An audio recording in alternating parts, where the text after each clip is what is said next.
Greetings, everyone. It is your cartoonist pal Stan here with another episode of Random Encounters, the show where I use random encounter tables like the kind you find in tabletop role playing games such as Dungeons and Dragons, and I use them to create improv drawing prompts, improv cartooning prompts. Take one character, creature, idea, thing, and one situation, a what, and I smash them together. And then I draw it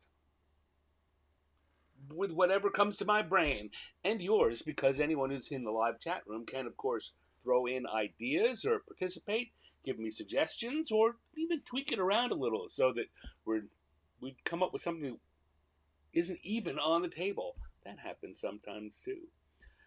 And we do it all just for fun. This is for fun because drawing is fun.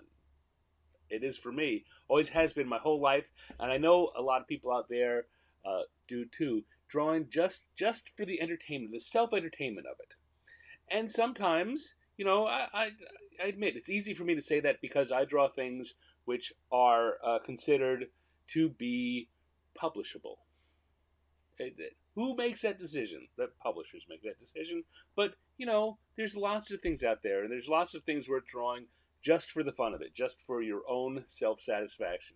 Hello, Michael Pastor. Thanks for stopping in and saying hi.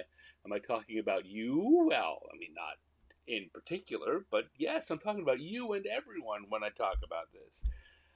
So I hope that you will consider, you too, Michael, will consider grabbing your a pen and paper, any pen and paper you have lying around, or if you are someone that does like to doodle around with artsy stuff, your favorite drawing or art making materials, and do it along with me. You don't have to draw the same things I do.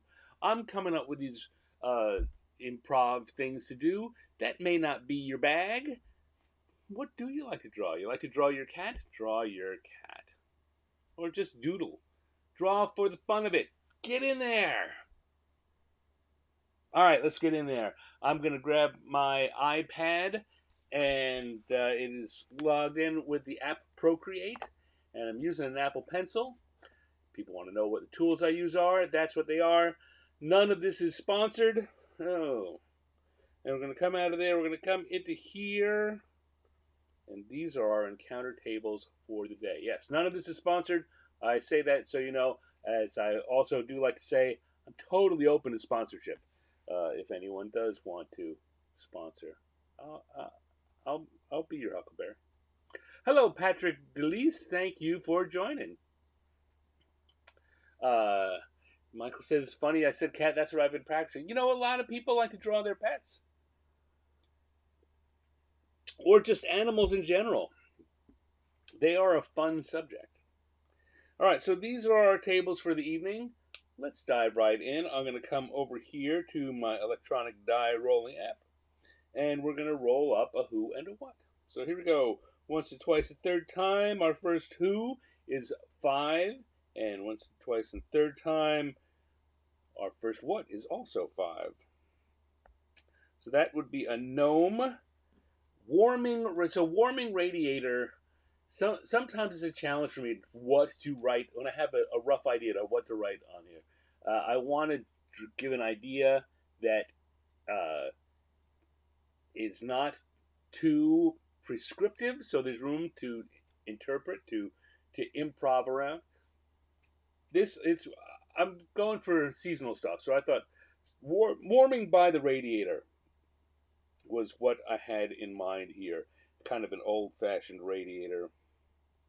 And that's the first thing that's coming to my head. So let's dive in. Let's do some drawing. So we got a gnome and the radiator. Now when I'm thinking radiator, I'm thinking the old-fashioned steam radiators like this. If you ever lived in an apartment that had something like this, that's what was coming into my head when I was imagining this. It could be any other kind of radiator.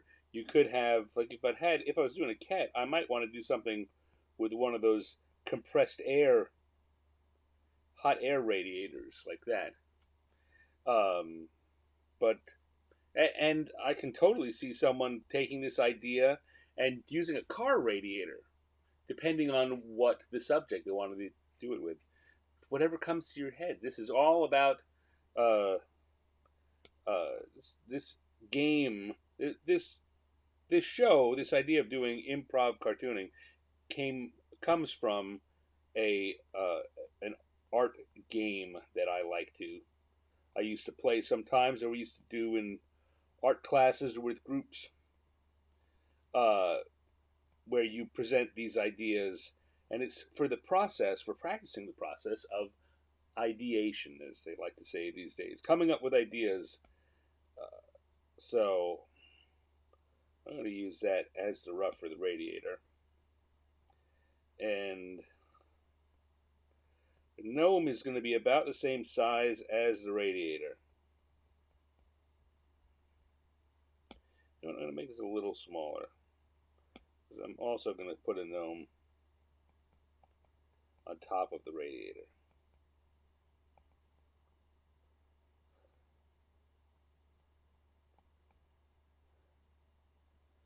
Ah, just sitting there, relaxing.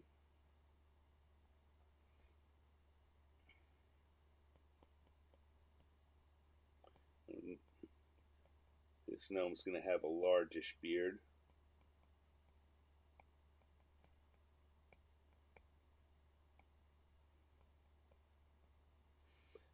I think our gnomes are going to be treating the radiator like a sauna. So they're just going to be wrapped in towels.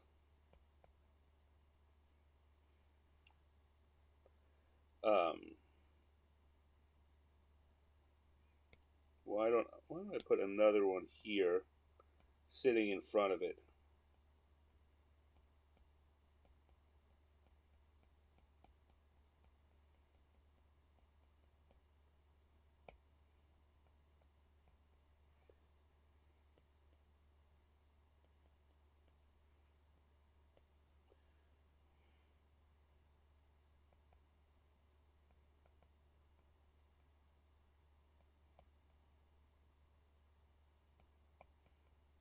And then I guess the thing here will be to draw the different gnomes.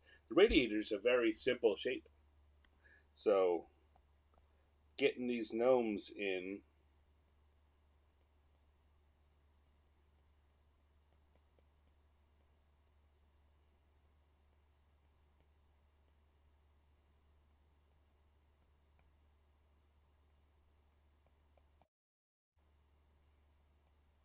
Now I'm actually going to switch colors just so I can show you. I'm I'm differentiating the gnomes by head shape. This gnome has got a very big kind of rectangular head. This guy's got a squarish head, and well, this guy, I guess he's kind of similar to the first one, but not going to have quite so much beard. That's one of the things you want to think about when you're doing your drawings is just the rough shapes of things. I always talk about using shapes. It's um, a good way to build your characters, no matter what you're doing, is with rough shapes. It makes it easier uh, to recreate them later if you know how they're built.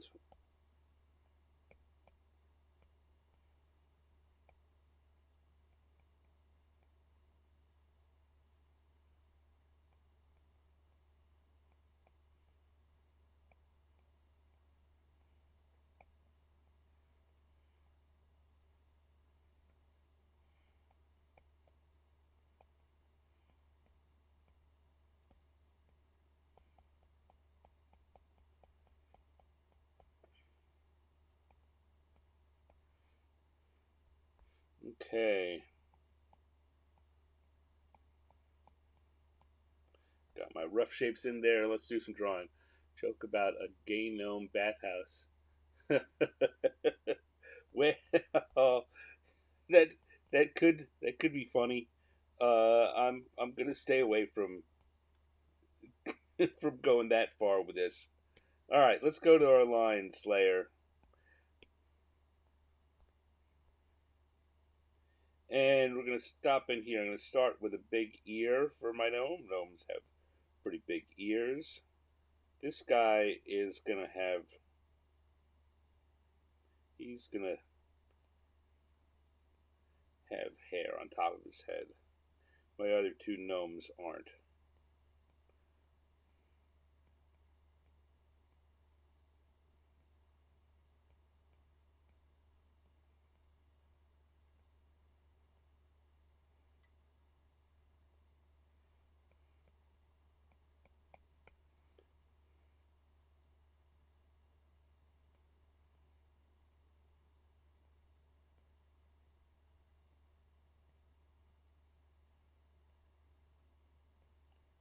See our shapes again coming in there. Got when I think about ways I would reproduce this guy, he's got that longish head with a rounded bottom, wide eyes, and uh,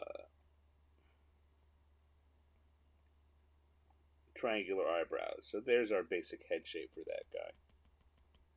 I could repeat that pretty easily and get another one that looked very similar. When you're doing, depending on what kind of cartooning you're doing, you it may be important that you're able to uh, get the character to look the same again in future panels or cartoons, or maybe not. You know, if you're doing the Far Side, if you're doing a one panel cartoon, it doesn't matter. If you're doing anything that has uh, either sequential illustrations where you're going to have be telling the story over multiple panels, like a comic strip or a comic book, or if you're going to be using the same characters over and over, it's going to be important that you can create a character that seems like the same one each time.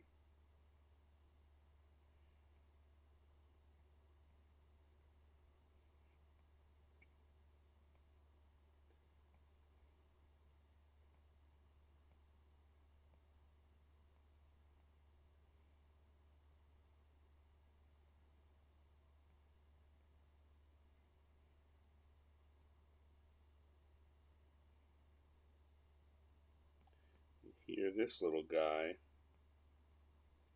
not sure about that cheek.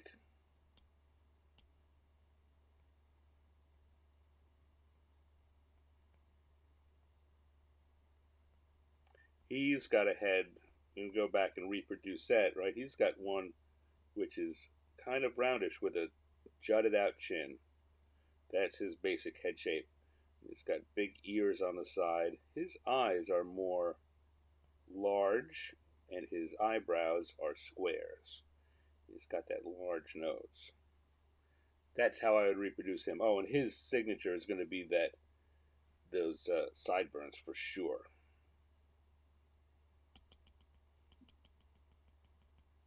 Now, again, I don't plan to reproduce these guys, but that's what I'm thinking about right now. So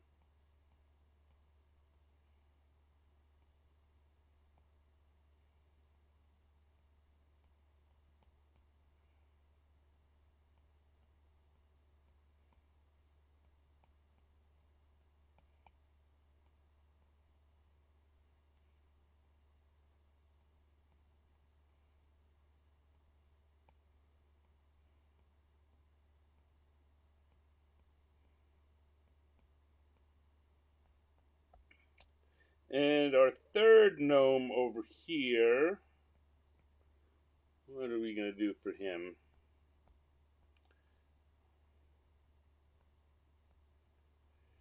Well, he's going to have just a bigger nose yet.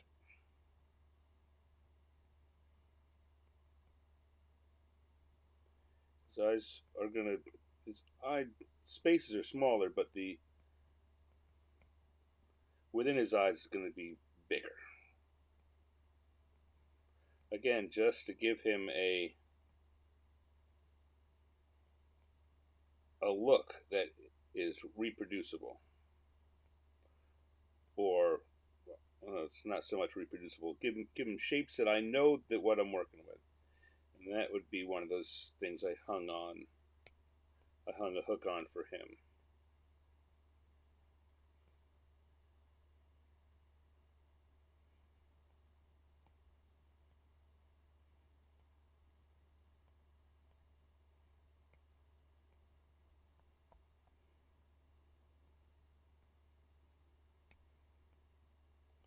And I'm kind of going out of my way to give all of these different faces the different shapes. Right? If we look at the three of them, we can see that the guy on the top has eyebrows like this. The guy at the bottom has eyebrows like this. The guy over on the side has eyebrows like that. Just in that way, we can immediately start. You can immediately start telling them apart in any drawing. It's just visual cues, shapes, shapes. Everything's built on shapes.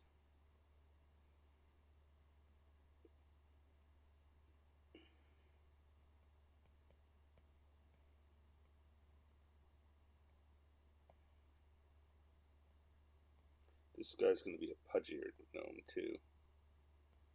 Why? I don't know why.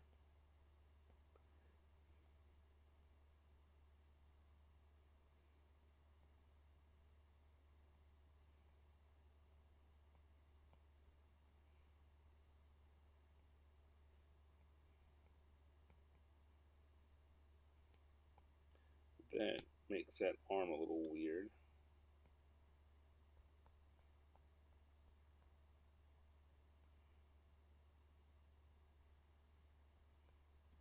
There we go. Looking okay. And now I can add in, weirdly, with Radiator being one of the main themes. That's what I'm coming to the last. But as I said before, it's a very basic set of shapes.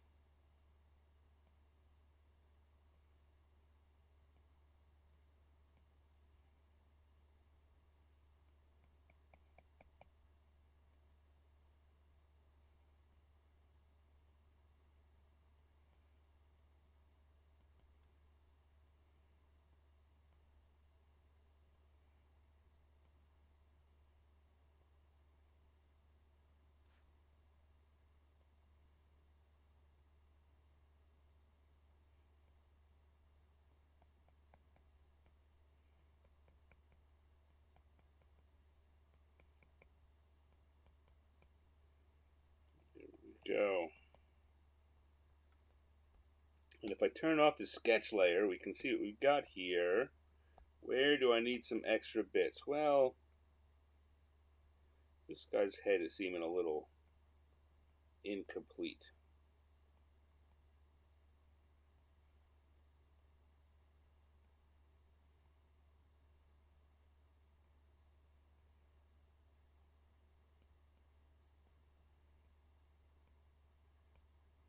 In fact, there's a lot about him which seems incomplete. This guy here also. Maybe I was spending so much time trying to get the whole three of them in there, I didn't do any one of them as complete as I normally would like. But they're kind of like more complete sketches. It's all the stuff is there.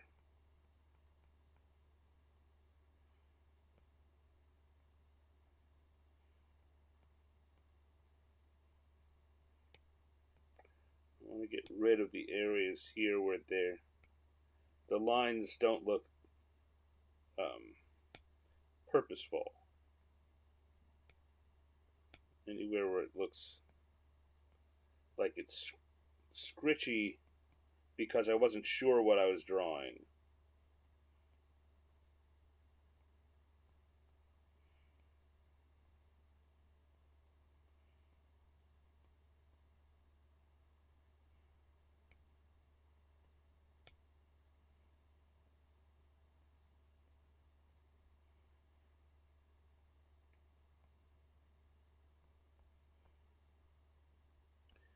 It's looking okay. I think we need a little eyelid action. They've all got a little bit of eyelid action.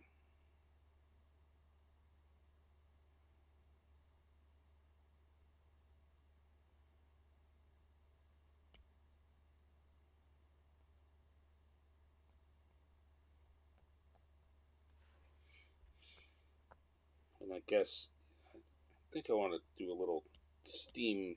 Now I'm going to grab these and move them to the right a little bit so that I can put a little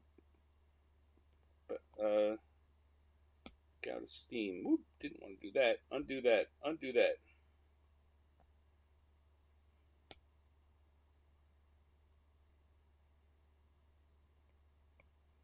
Coming out of the radiator. Okay. Looking all right. Oh, we got people here. Mom and Lala is here. Hey, Lala, how are you? Everything's going there in the Philippines. I'm going to go to the color layer, and we're going to put some color on these gnomes. Go to the gloaming brush. That's what I use to get this crayon-y slash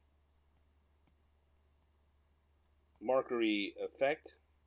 I don't know if it's showing very much. Wow.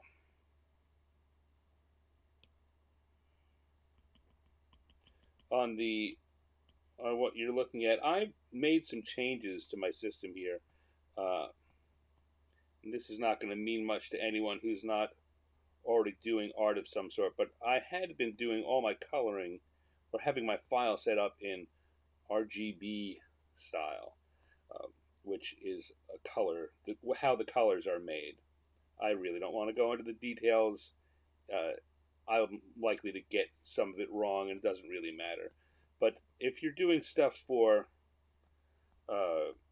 use online, then RGB is great because it gives you millions of colors to choose from. But if you're going to do printing, uh, the printing presses don't work the same way.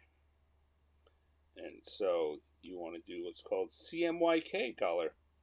And I had my default settings as RGB because a lot of what I do is for online, like this. I'm showing it online, and I'm going to post it to my uh,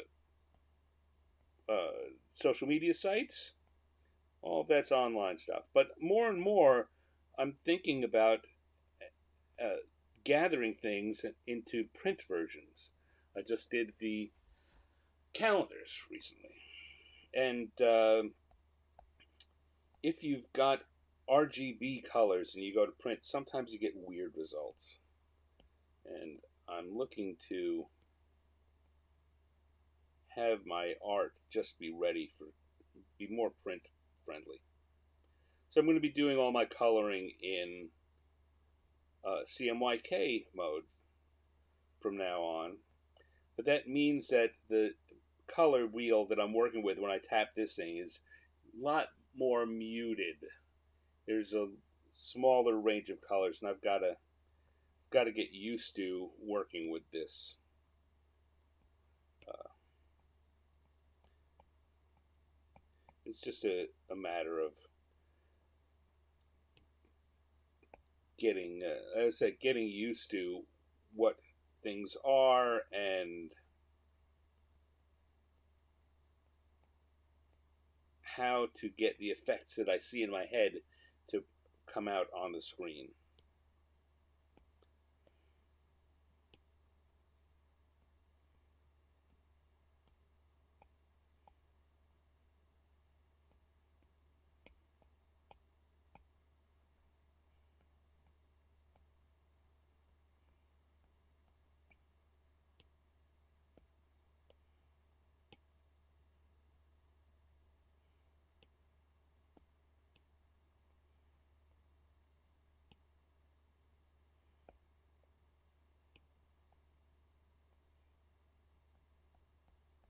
It's looking pretty good. And now we're going to come in here. I want to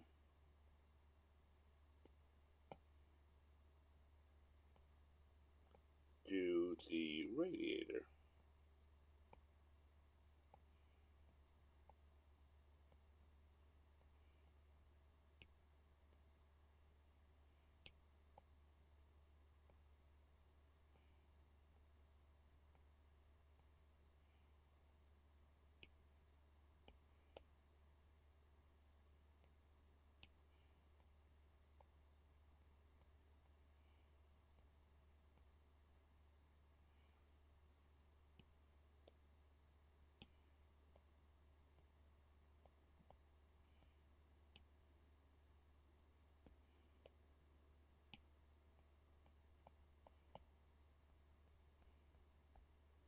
we go. That's looking pretty good. I'm going to come back to my lines layer, go back to my inking brush, and put a little stand down here in the corner because I think we have successfully gotten gnomes warming themselves at the radiator.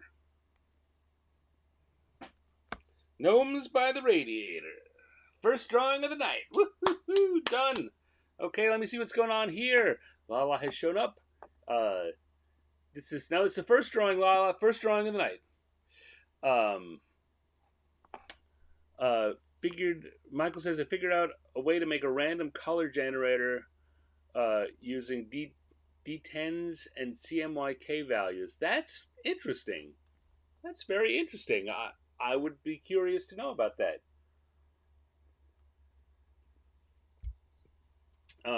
If that's online somewhere, Michael, post it to one of my. Give me a link. Post me a link either in email or, better yet, if you want to share it in one of my social medias. That sounds great. Let's see. The coloring really makes it come to. Yeah, you know what? Just throwing some colors on. There are a few things you can do to just to really take what you've drawn and give it an extra bit of pizzazz. One is to do the coloring, any kind of coloring, even if you're doing very flat one or two color coloring, it helps a lot. The other, as I've occasionally done, is to add in even hints of a background. Like, for example, let's take this for an example. I'm going to add another layer to this behind the others. And I'm going to come back in with my brush, with my drawing brush. And I'm going to put a line back here. And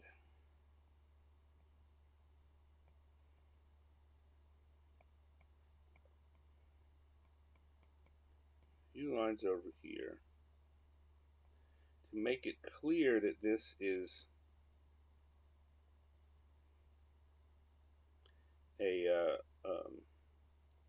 that we're just in a room by a radiator. Now, I didn't do a lot there, and I didn't do it very carefully, but it really changes that from being a drawing of these three guys just in nowhere to feeling like I've drawn an entire scene.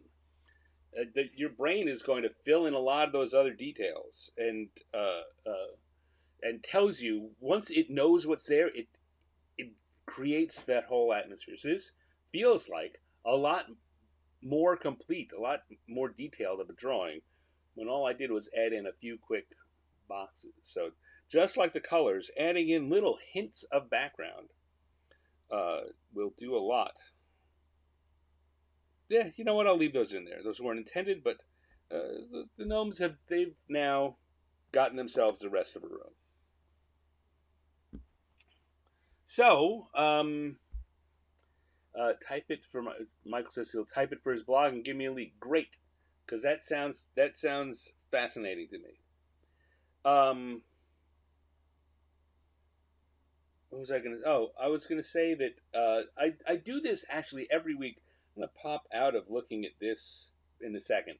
I do this every week for the image that I use for the that you see during the countdown before the show. Where it's in the thumbnail drawing that is the advertisement for the show, and it's in the countdown as we're coming in.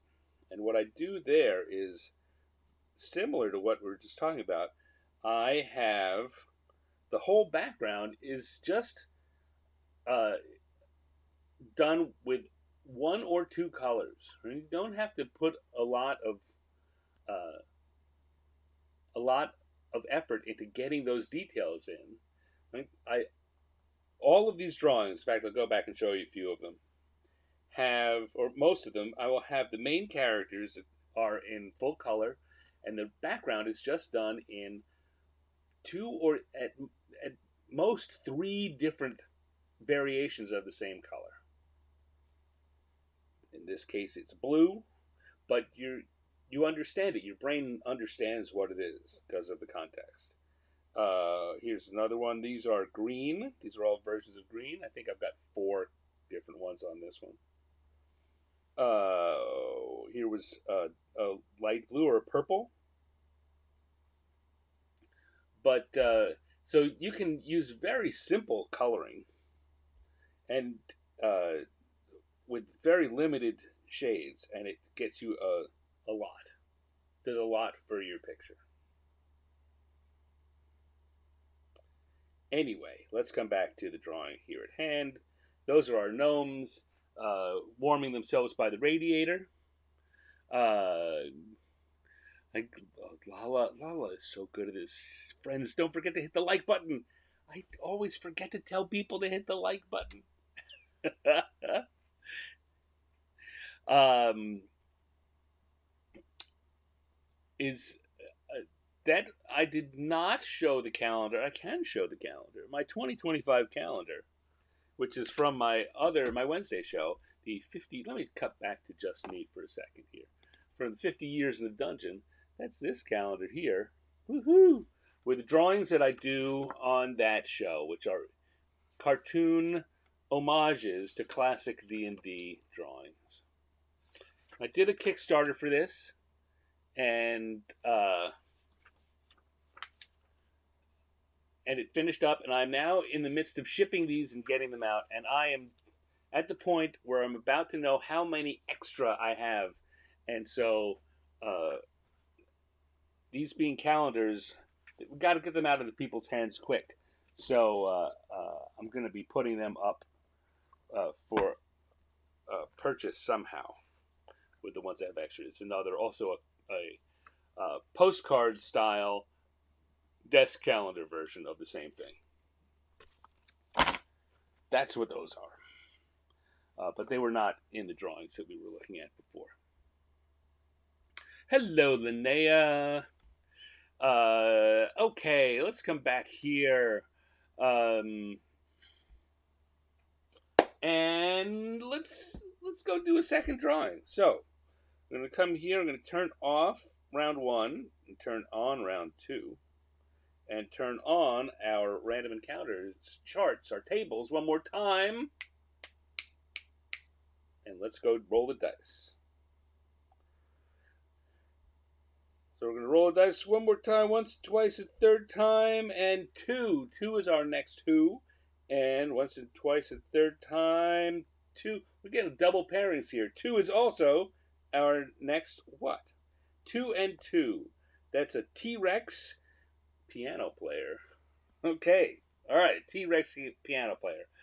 Lala says, please, how to purchase. Well, I haven't figured that out exactly. But the answer almost certainly is going to be, if you want to get one of those calendars, drop me a line. Send me a comment. Send me an email. My email is stan@stanx.com, or reach out with a direct message or a message on one of my social media, and we'll make it happen. We can figure out how to make it happen. So T-Rex piano player is what we've got for our next drawing.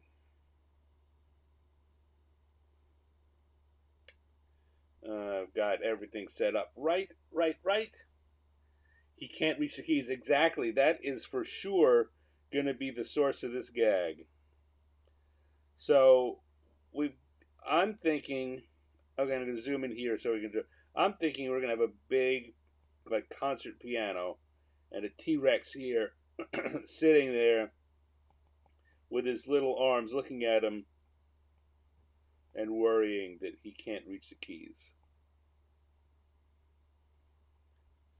That's what I'm thinking. And again, I guess you can see just how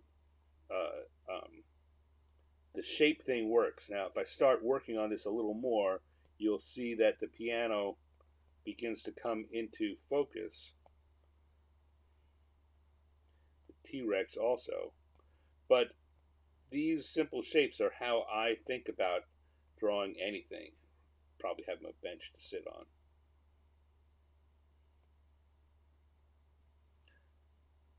That's what I'm thinking. We may give him a tuxedo to wear too. I don't know. But in theory, we could also do a stand-up piano, like the kind you'd find in a saloon, an old west saloon.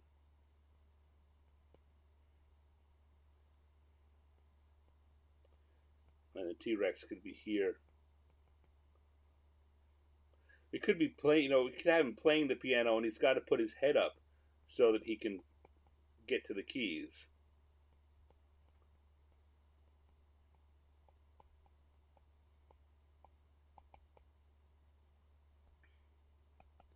In this one, I'd probably want to have a lot more motion going on. But I'm thinking this is the one that I'll go with. The problem, the challenge with that, of course, is that we've got a square image here, and this is for sure a rectangular shape. So it can't take up all of the space. That's not a problem. It's just a reality. You need to understand these challenges.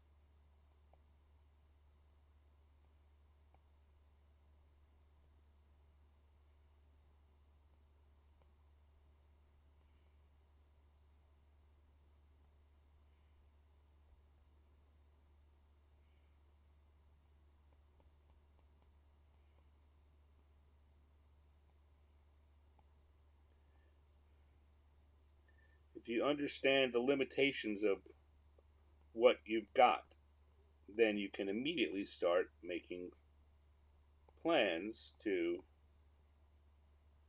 uh, to give clever solutions to them.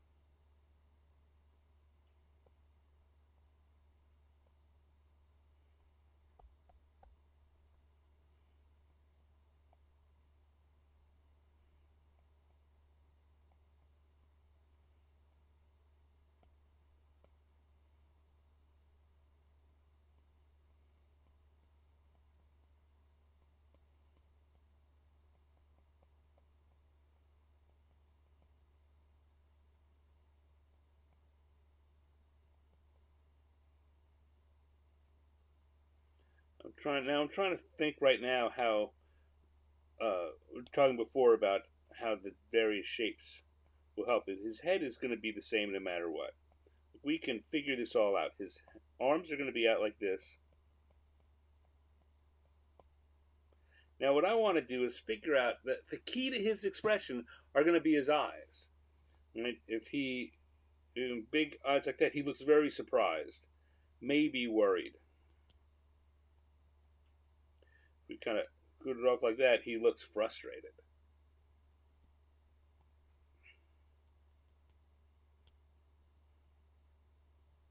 We have him looking at us like this. He's definitely that's a kind of a breaking the fourth wall. Can you believe this crap? So my initial sketch definitely had big eyes, and I'm not sure that that is working best for this. I think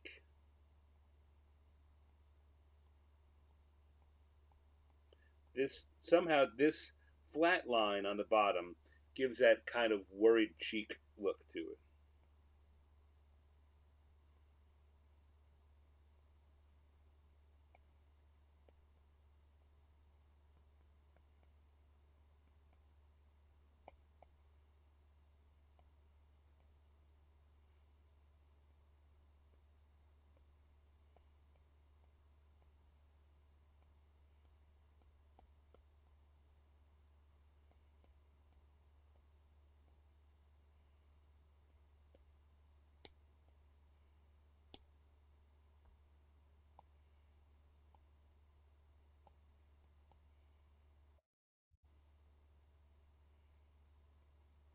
I think we'll give him some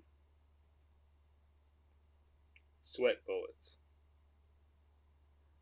That's what we're going to use to increase that feeling of worry.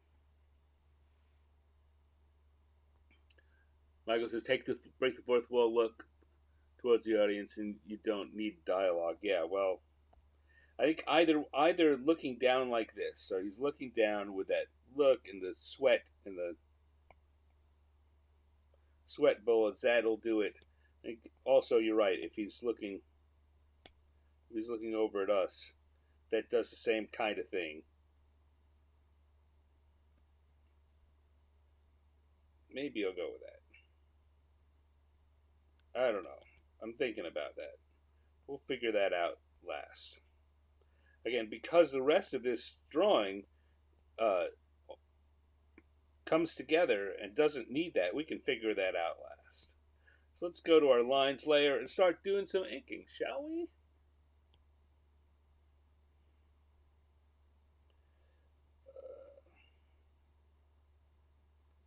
You know,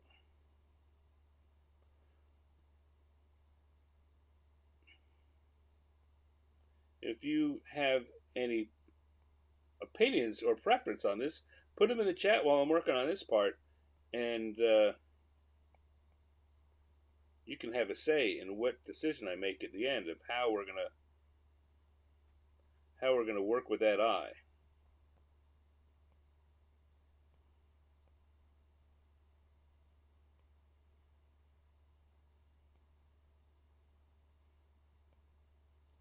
I want to make sure I have this all closed up because I want to just easily fill that with black. There we go.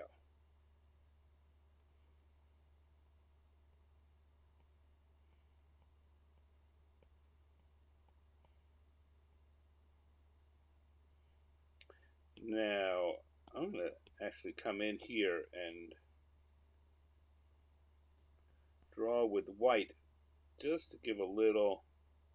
Some of those lines that had been there, if I want it all to be solid black, they still need to.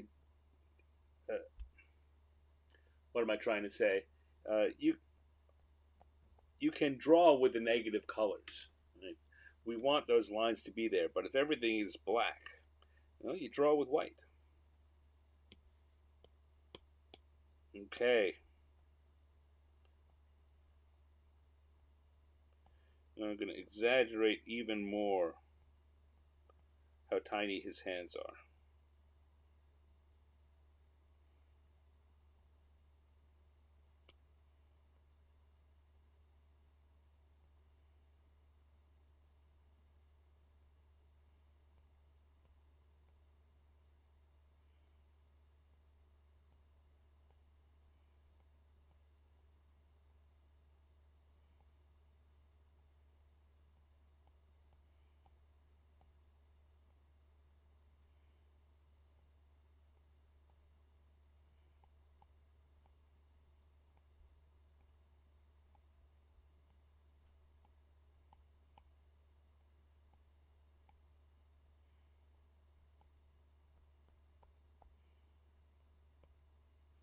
I want to do the same thing with the piano that I was just talking about. I want this piano to basically be a solid black,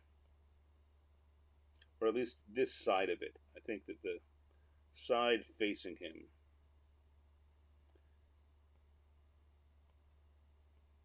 we're going to come in with a different color, but this side there, solid black.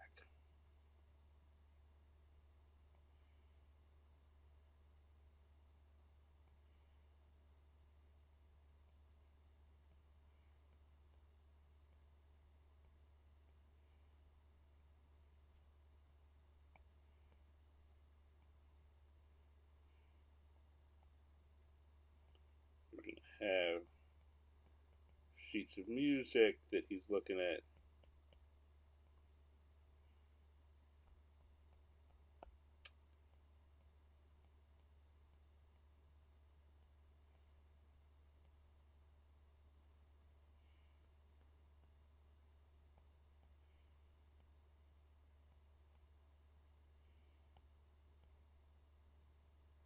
Like so.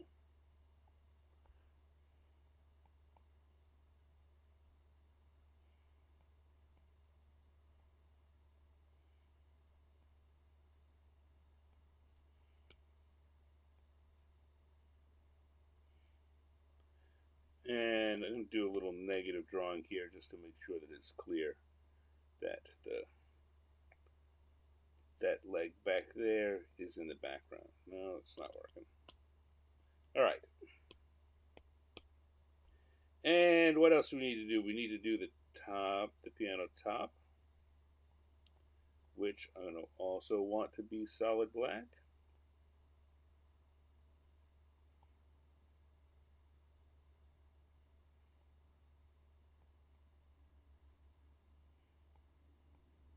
And put those diagonals there to show that's the angle that it's on.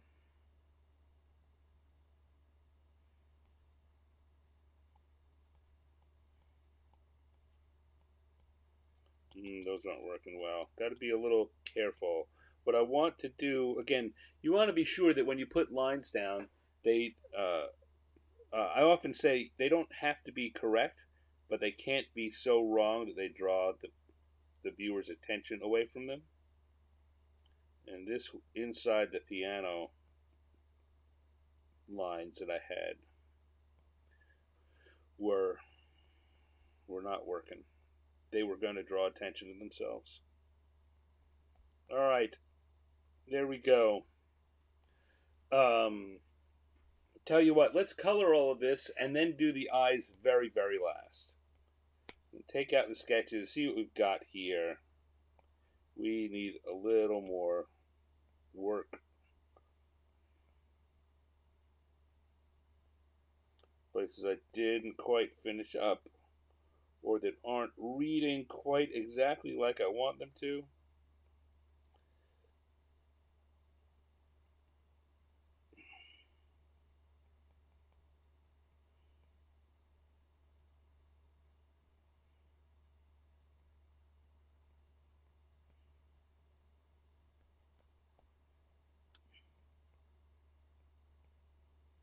Want to show the hand wiggles because they're the point of our gag. And now let's add some color in here. So go to the gloaming brush again, and I think we want. I very often will do a T-Rex as a light red.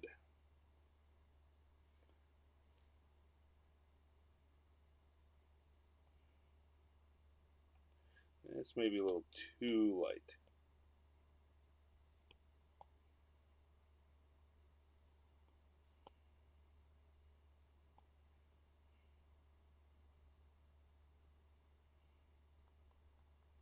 This, of course, is an old style T-Rex as opposed to the feathered kind that we now know they turned out to be.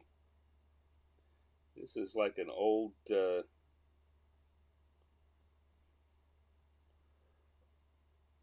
old cartoon. Classic T-Rex.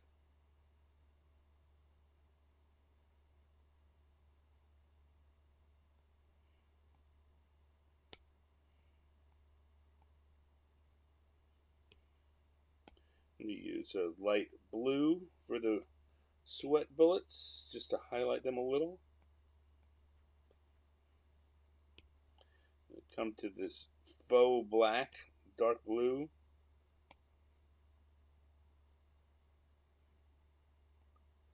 For the tucks and the part of the piano we can see.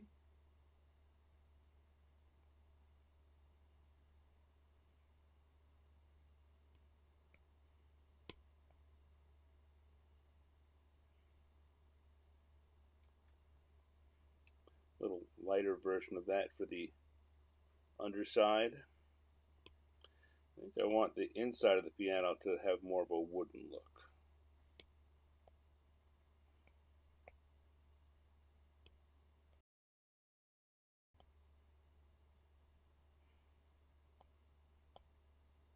A little darker than that at the bottom. There we go.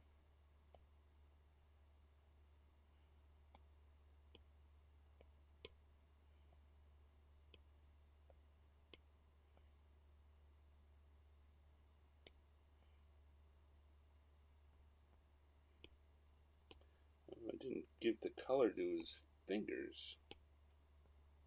His hands certainly have to be the right color.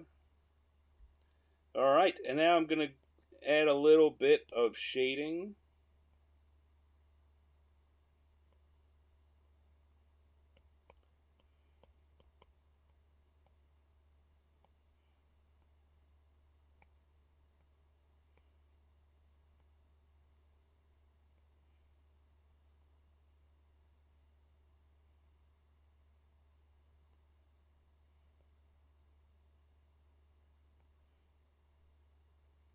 And I mean, we get the gag is already working on its own, even with nothing in his eyeball. But we're going to add that last little bit now.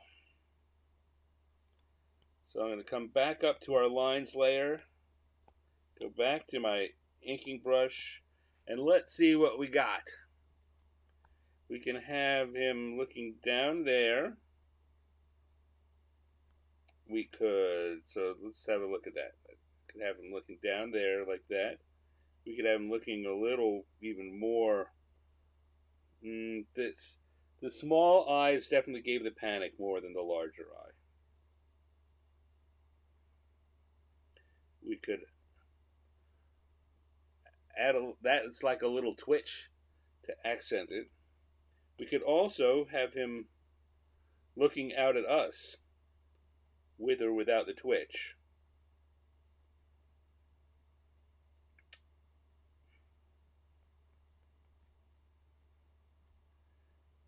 I think I'm liking this one. Michael, I think you're right. Looking back at the audience, that's selling the joke the best.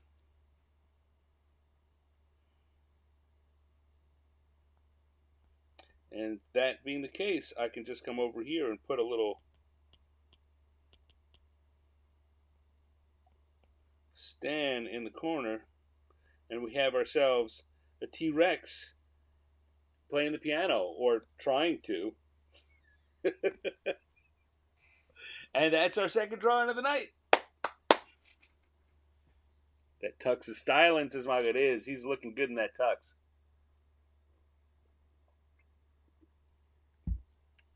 That puts the Rex in T-Rex.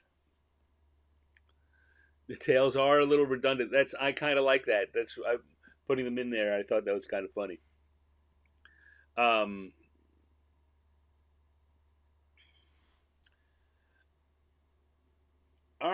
All right. This is looking good. Tommy realized he shouldn't have taken triangle lessons. Should have taken triangle lessons.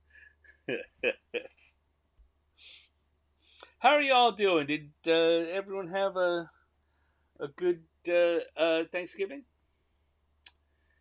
Getting ready for. Well, I guess we're 2 weeks off Thanksgiving now. So already starting to think about what we're doing for the Christmas. The same group that I have Thanksgiving with, I also have Christmas with. So I'm already starting to think about the Christmas dinner, follow up. I guess the Thanksgiving dinner was prelude. How are things going? Beans there, Lene or Lala. Another one of your crafty getaway resort trips again next year. That looked awesome, man. I wish I could have gone to that. That looked amazing. As I say, I here have been working on the fulfillment for the calendar Kickstarter. I also have gotten in. You know what? I'm looking over here because they just arrived in the mail. I have gotten. I'll show you. I haven't taken them out of the packaging yet. My stickers every year for the new year. I send out a card that I create myself. Actually, I can show you guys. This is this year's card. Came in. Pull up to just me on the screen again. This is this year's card. Printed, ready to go. I've got a couple. I got a bunch of those. Got a couple of those sitting around here in the back, waiting for me to fill out. But I also send with them as a New Year's holiday gift. I do a sticker each year based off the lunar calendar animal of the year, and next year is the year of the snake. This is the sticker. You can see I've got a whole lot of stickers of the year of the snake. So I'm going to be sending those out to friends and family. And the people in the upper tier of my Patreon also get sent a card with a sticker, in case you really want one. That's one way to get it. Another way to get it, I will mention. Well, as I bring up here, that would be my Patreon over at patreon.com/Stanex.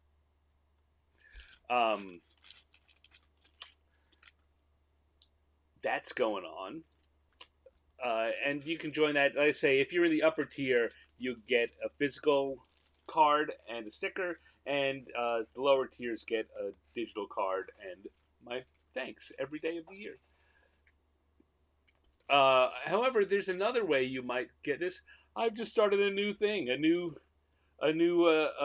gig, which is stickersbystan.com. And these are going to be available for purchase on stickersbystan.com. Hold this, so there's also a stickersbystan.com sticker. How's that for referential, huh? So, check that out. I'm trying to update those. The idea of that is I've done a lot of stickers over the years, and I give a few away, and then I wind up with a bag full of unused stickers. So I'm going to have a sticker of the week that I put for sale. So the idea is that they're not all available all the time, kind of like some of these cookie shops that Crave Cookie or Crumble Cookies. You only get the ones that are available that week when you show up. If you want all of them, you need to check in every week to see if there's one you like. See if your favorite one shows up. So that's how Stickers by Stan is working. This is going to be one of the stickers on there. These are ones that are going to go up either later this week or next week. And they are two holiday-themed ones, two holiday-themed stickers that I've got. There we go. Working with the camera. You think I'd never done this before? I'm just not used. I've never done QVC. I've never been a presenter. Here we go. There we go. There's a good way to look at them. A couple of holiday-themed stickers that I just got printed that are going to go in the store. So check it out. Even if you don't buy anything, have a look at stickersbystan.com. Tell your friends about them. They're they're reasonably priced for the stickers. They're usually $5 a sticker, which is about market price these days. And there you go. So I'll stop that there. What's going on? Super Legend. Hello, Super Legend. I don't know that I've ever seen you before. Thank you for tuning in. You say, how long have I been streaming? Tonight, I've been streaming about an hour. I've been doing this particular show. This is episode 84. I've been doing them once a week for 84 weeks. I have another show that I do on Wednesday nights that's been going now since the beginning of the year. And I've been doing streaming of various sorts for several years. I'm one of the best kept secrets on the... So, having said all that and done a little bit of business, let's go on and do one more drawing for tonight. One more improv cartoon. So I'm going to come here. I'm going to close out round 2, open up round 3, and come back to our encounter tables. And we're going to go to the dice one more time. Let's come to the dice here and see what our pairing is for our third drawing of the day. So we're going to roll the dice once and twice and third time. Now, we already did 5. 1. 1 is our next 2. And once and twice and third time, 2. No, we've already done 2. We've already done 5. 1. 1. So we had 5 and 5, 2 and 2, and now 1 and 1. Interesting pairing. So 1 and 1 is a Giff Christmas shopping. Okay, a Giff, for those of you who do not know, is a D&D creature, Dungeons and Dragons creature that's basically a giant hippo, a anthropomorphic hippo. I've done them before for other drawings, um, but today we're going to do them for shopping. Just a second, I need to look over here at my side because I think I might have. Nope. Let's say I've done some stickers with gifts, but I don't have them here. They're over in the other room. So let's come back here and we will grab our blue drawing pen. We're on the sketch layer and we're going to do a Giff Christmas shopping. A Giff getting gifts, as it were. All right, so I think what I'm going to do is a kind of classic someone weighed down with too many packages to carry. So I'm going to start with hippo. Hippo's heads are two circles. And they got big bodies.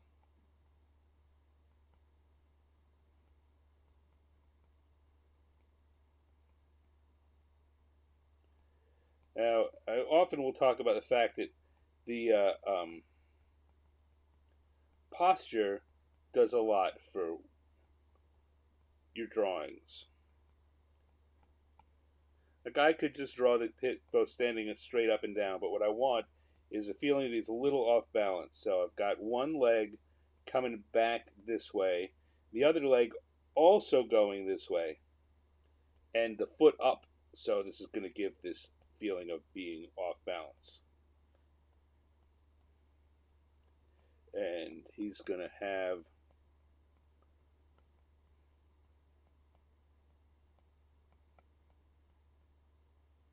a box and another two boxes on top of that, not exactly the same size, and he's going to have a round kind of hat box.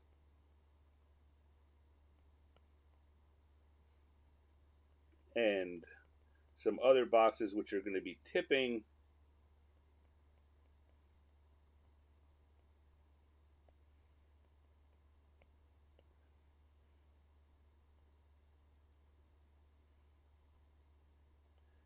And maybe another smaller box here which is already falling.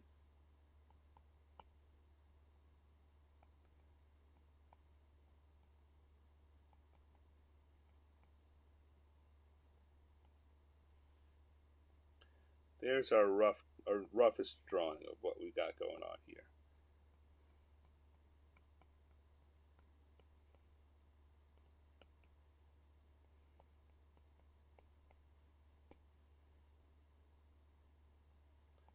Maybe we want this first one even bigger. But we want it to be clear that he's got way too much.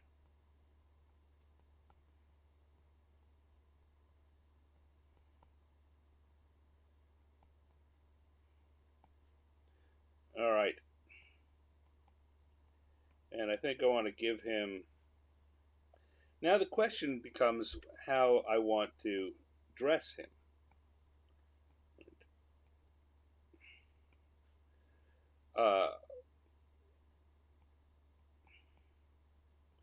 I can put him in a very modern kind of jacket. I was thinking about maybe trying to do something Dickensian. Right, we could give him a scarf there. I think this is the way I'm going to go. I'm going to give him like a top hat.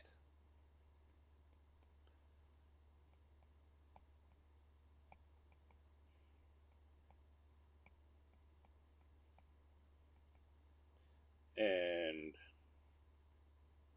the coat is going to be longer. Let's get rid of that leg drawing that I did before. And we're going to give him trousers.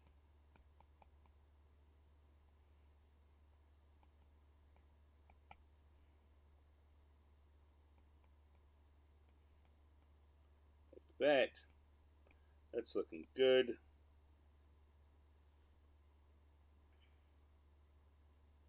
Collar up there. All right, that's what I need. I'm going to grab the whole thing and make it a little bigger and center it on the page so we can get as much out of this as possible. A little higher up. There we go. That's going to be our drawing.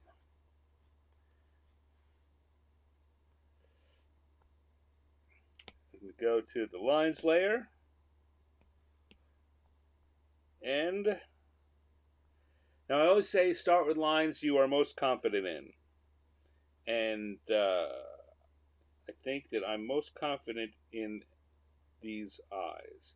Now, I often also explain that there's the reason you do this, or these are the lines that are you're going to put things in that hopefully aren't going to change, so the rest of the drawing will work around them. So it's not just confidence. It's it's confidence and importance in the drawing. Because I could be super confident about this foot, but nothing's ever going to change around that foot. It's off on the edge of the drawing. These eyes are anchoring the face.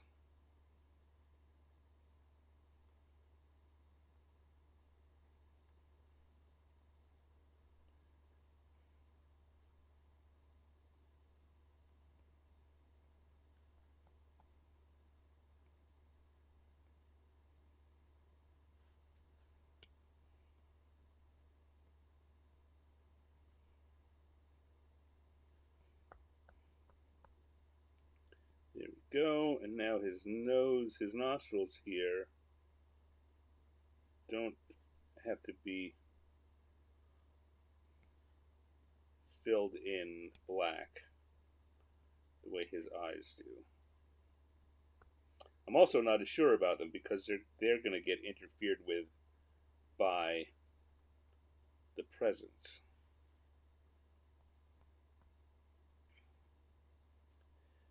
Okay.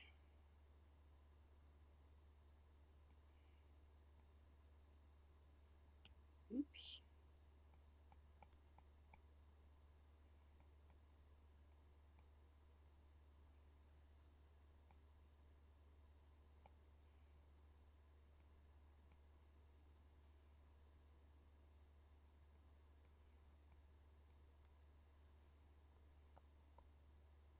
All right.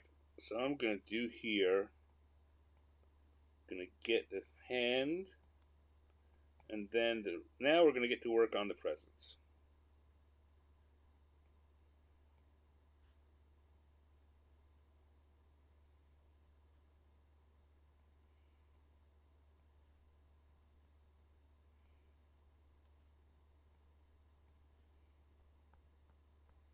And we can come back and finish the rest of the hippo. This drawing definitely lives in the presence. It's kind of like we go to uh,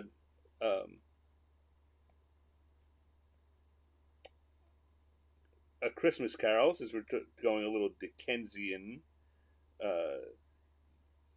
The Christmas. These is the ghost of Christmas presents. Yeah.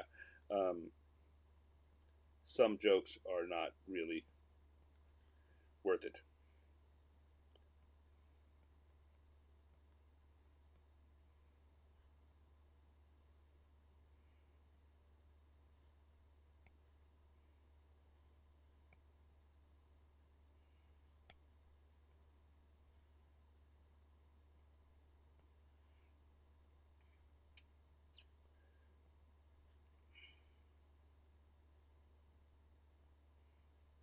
And I'm taking some of these things that I drew previously and I'm tipping them a little further on their side. I want things not to be when you're stacking boxes, everything's straight up and down, and the point here is that it's not straight up and down.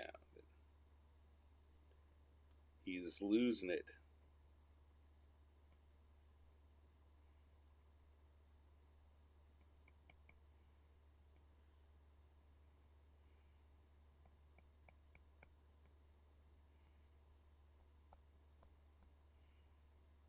Even here, you see I've drawn this box. You know what? I did this on purpose and I didn't say it. This line here is not straight up and down. It's curving in to help get that feeling that the box is tipping.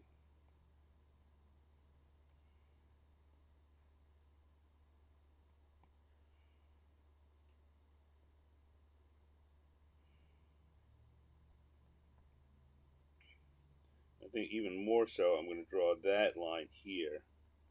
This box is definitely teetering.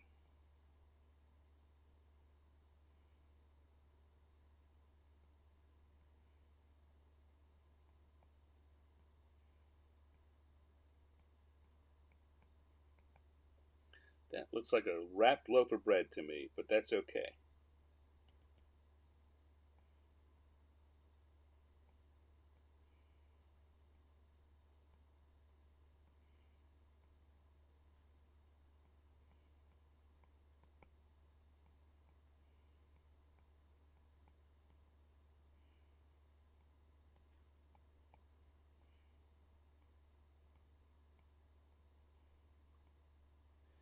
And all of these are one of the basic things you should do if you're learning to draw is just practice drawing three-dimensional objects like cubes for no other reason than to get used to playing around with the various ways that cubes uh,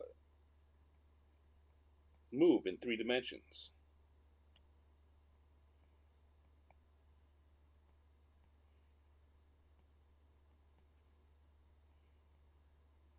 And I've done all these things, all these presents were basically just simple cube shapes.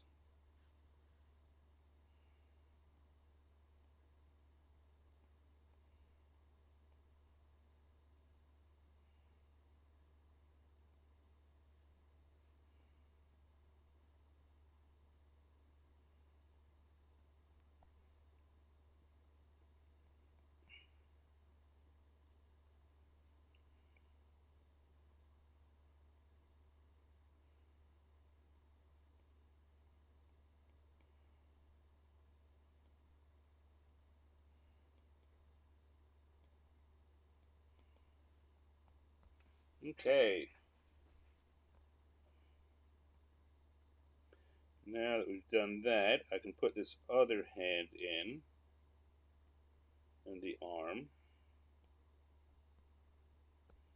and we can finish up our Giff.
Here we go. I think we could probably use a couple of eyebrows in there. I very often will draw eyebrows just floating above the head. That's one of the advantages of doing something so cartoony is you can um, break the laws of physics and it's okay, right? These eyebrows are attached to nothing, but we understand that they are his eyebrows. So let's turn off the sketch layer. Let's see if people have been chatting here.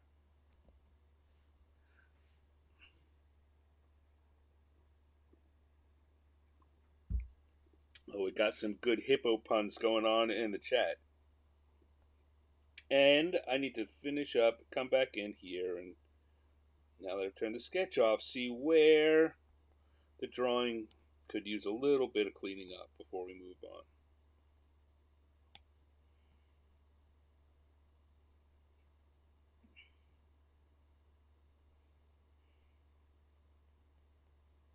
No, we don't need that.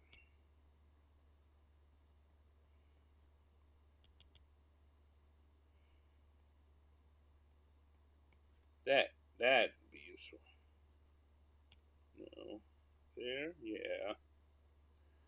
Play around with it, particularly if you're working in a digital format. Put a line down, see if it works. If it doesn't work, take it out.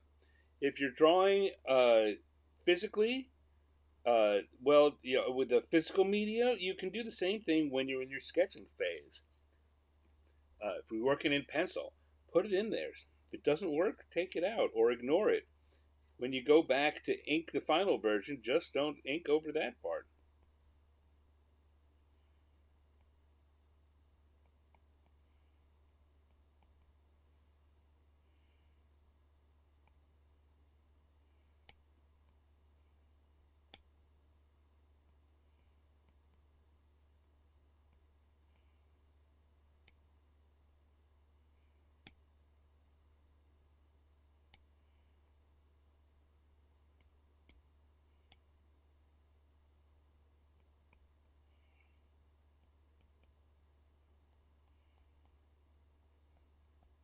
All right, I think I like it. I think we got what we need here. Let's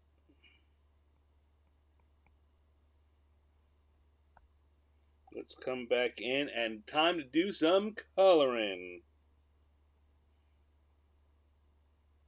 I think.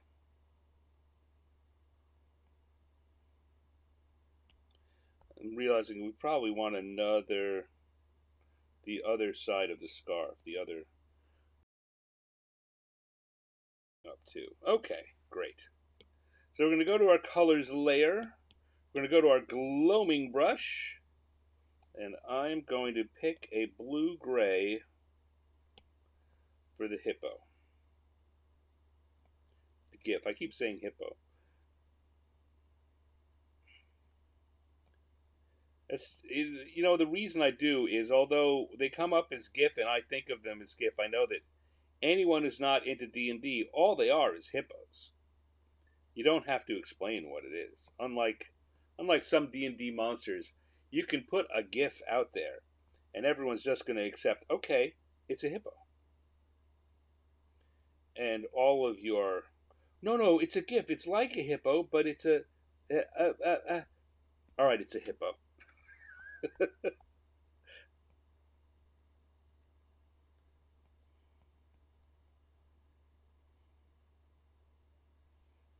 we go. Now I need a darker version of that for inside the nostrils and bottom of the feet. Yeah, bottom of this foot. I was toying with making that a lighter version, but there's not a lot of lighter left. Now let's go back to that faux black, which I often will use. It's a very, very dark blue, but your eye will read it as black.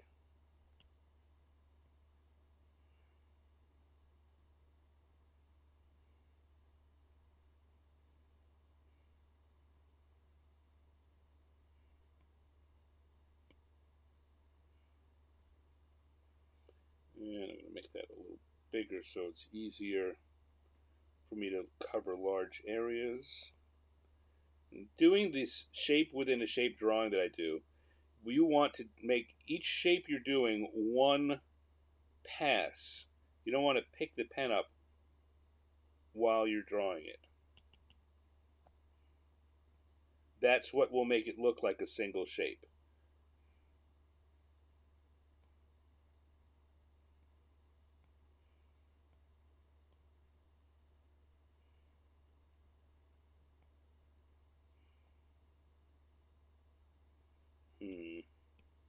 Or an even darker version for inside the coat. Even darker than that. Even darker than that. We zoom in, you see it's not black because we can still see the lines through it, but it's darker still.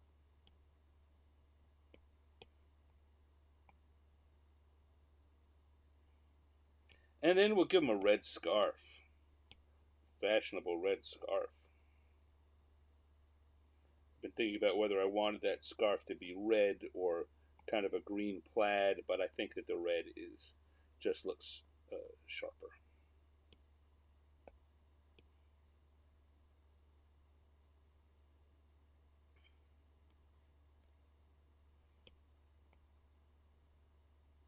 Nope, nope, nope, nope.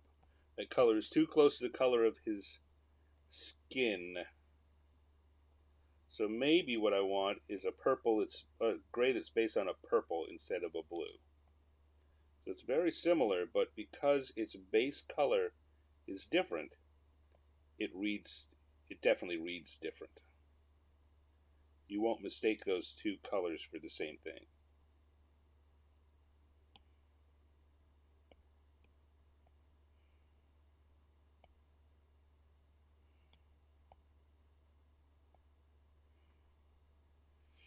Okay. Now, by tell you another thing I was thinking and didn't say out loud. When I was coloring the shapes within the shapes on this jacket here, let me switch to a red line so I can point something out. I could have done this whole shape as one thing. It very easily could be, but I didn't. I broke it into three shapes that created these lines here, which are helping to give the idea that this arm is moving forward. They're by not having color there, they are acting as impromptu or subtle speed lines. Not loving how that hand is looking though.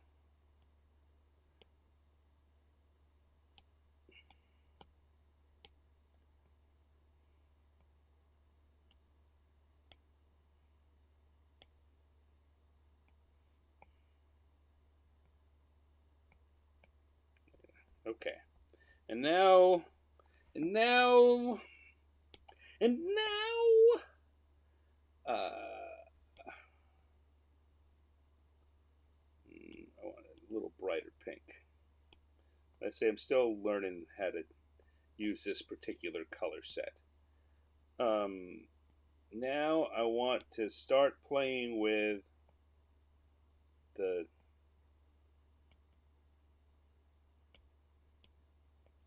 boxes. I need to remember that if I make the colors too strong, they're going to overwhelm the lines. I often have that problem.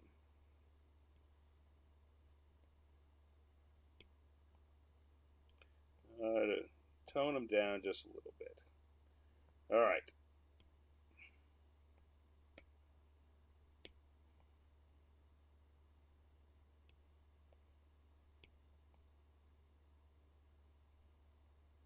Now, one of the things you can and probably should do is when you're drawing something like this, when you're drawing boxes like this, if you just change the color on the facing so that one side is lighter than the other side, that helps to increase that feeling of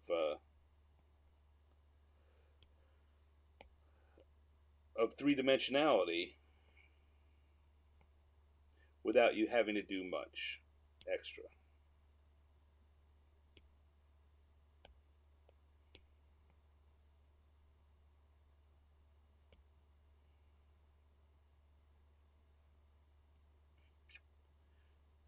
And maybe an orange over there.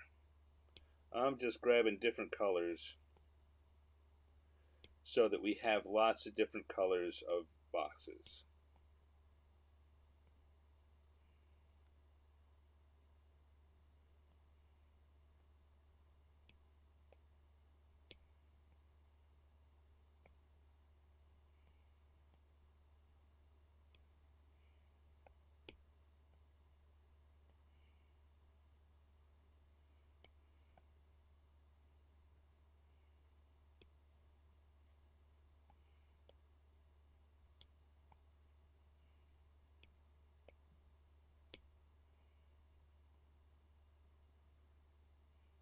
What are these things? I don't know. What is the Giff got for gifts? What are the gifts that a gift gives? We can make a tongue twister out of that. How many gifts would a good gift give if the good gift would give gifts? And then you can start repeating the colors as we go along. So I'm going to definitely take that green and reuse it up here some. I think in this case, though, I'll use the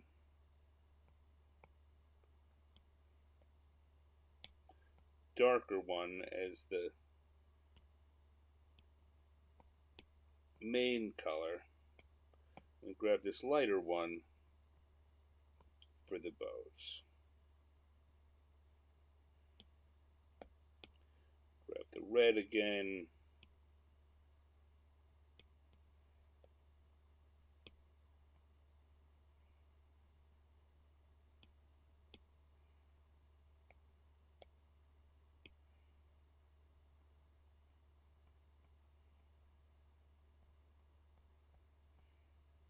What other colors do we need here?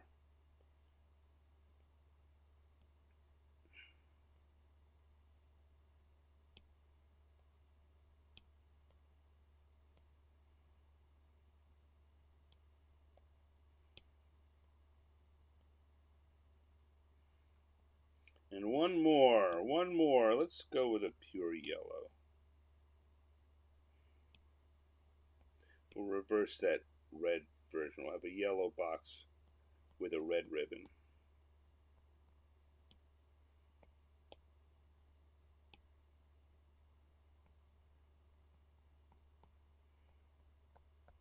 Okay, and now, having given a little bit of shading on one of the boxes, I kind of need to come in here and give some shading on the others. Just a little bit here and there.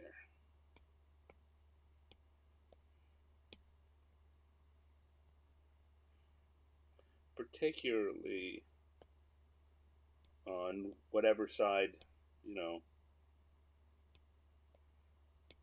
You pick one side and just do it the same for all of them. Or many of them. That seems enough. The others are getting by without it. And now, of course, that means we've got to give our main character a little bit of the same treatment, just a little bit of shading.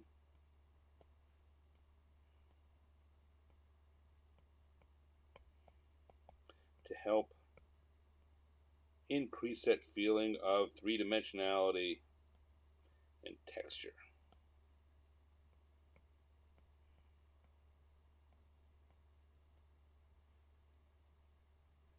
Looking good, I think.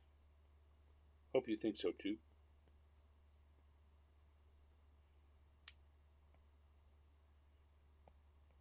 I've been watching on YouTube and watching a British game show called House of Games. Um, you can watch it for free on YouTube. It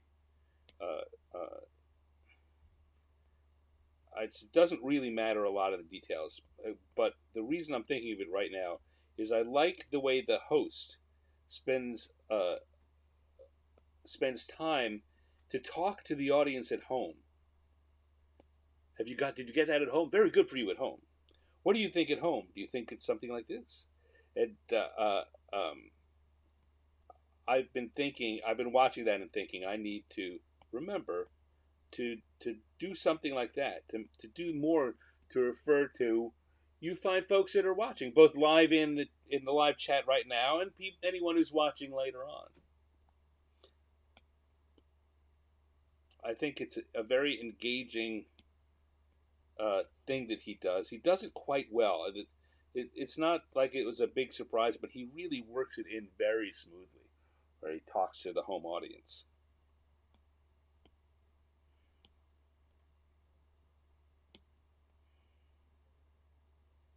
Anyway, on top of that, I think House of Games is a really great show, and if you have a chance, you should check it out. Richard Osman's House of Games.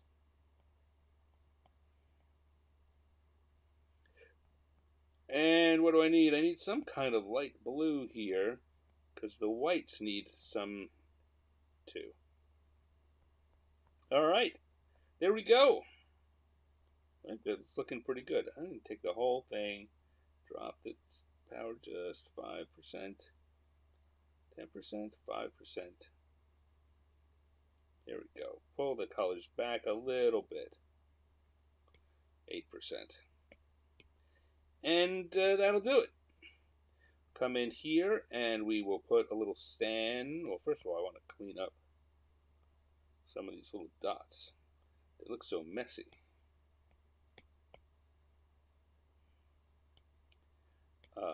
But then come in and we will put a little stand at the bottom in our inking brush.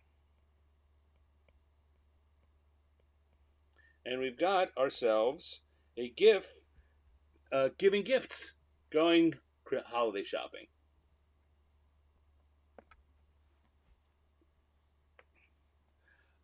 Michael Pastor there has very thankfully, very graciously put a link in there. Yes, it's YouTube. The Mundo UK is the channel where House of Games. Thank you very much, Michael. I appreciate you going and digging that out. It's tough to draw and talk at the same time. Still struggling walking and talking. Yeah, well, you know what? It's I tell you what. I found that it is definitely easier on my Wednesday show to talk and draw because I'm doing an interpretation of something that's already there and not having to think of what I want to draw and think of what I want to talk, what I want to say. Apparently, I'm not so good at talking even when I'm not drawing. How many gifts would a good gift give if a good gift could give gifts? Yeah, yes, yes, it may be. I'll have to work that in there somewhere. What kind of eraser do I like for pencils? Asked Michael. I like to use a kneaded eraser as much as possible, which is one of those pulley. It's like you'd think it would be a gum eraser because it is something that is gummy and stretchy, but it's not. It's called a kneaded eraser, and they are softer. They smudge more than kneaded erasers.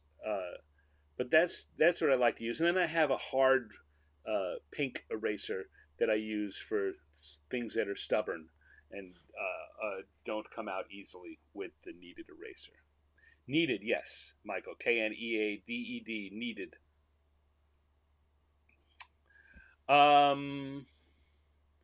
Yeah. So there we go. It was a lot of fun. We had today a Giff going holiday shopping, a good Giff giving gifts. We had a T-Rex playing the piano or trying to. And we had Gnomes getting warmed by the radiator.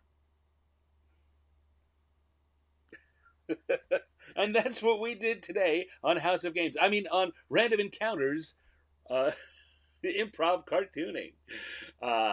Thank you, everyone, for tuning in and joining me. Thank you, Michael and Chris and Linnea and Lala. Thank you, Super Legend, for tuning in for the first time. Hope you come back. Hope you had a good time. Who else was here today? Is that I'm scrolling back. Lala, of course, Lala. Thank you, my friend, for showing up. And Patrick DeLise was here for a while. It's a very good night. We had a lot of folks showing up. We had a lot of fun drawing those cartoons. I hope that some of you are starting to do some drawings of your own. Maybe not. Maybe you don't do it while you watch me. Maybe I'm so entertaining that you don't want to draw while we're going on. But I hope you are starting to do some drawing for fun on your own, and maybe using this method to figure out what to draw. Chris says his calendar. So Chris is one of the people that backed the 50 years in the dungeon calendar project. And as I say, I've been shipping things out this week. Chris says his arrived. I'm glad it got there. I hope you like it. Thank you very much for backing. And let me know if you have any feedback on it. I'm going to, as I said earlier, as I finish up the shipping, I will know how many extras I have, and I'm going to make posts about how, if you did not back the Kickstarter and you want one of these fine and lovely uh, calendars, how you might get one by sending me some money and I send you a calendar. It's called commerce, I guess. Chris says it came out great. Yeah, like that. Who's next week's guest? Next week's guest on the other show is supposed to be, should be Ray Winninger, who is a longtime designer, third party, not third party, mid level game companies, and he was in charge of the D&D team for a couple of years recently. So he's a former director of Dungeons and Dragons. So that should be fun. Linnea likes the gifts spilled out. Yes, well, that's what happens when you try to do all your shopping at once. Don't wait, my friends. Don't wait. Um, yes. So there we go. Thank you all for coming. I had a good time as I always do. I hope you did too. I will be here next week. Next week on the other show, as I said, on the Wednesday night, I should be talking to Ray Winninger. Next Thursday, I'll be back here doing another set of 3 improv cartoons for random encounters. Hope you can join me. If not live, then on the replay. Thank you very much. Always remember, have fun with it.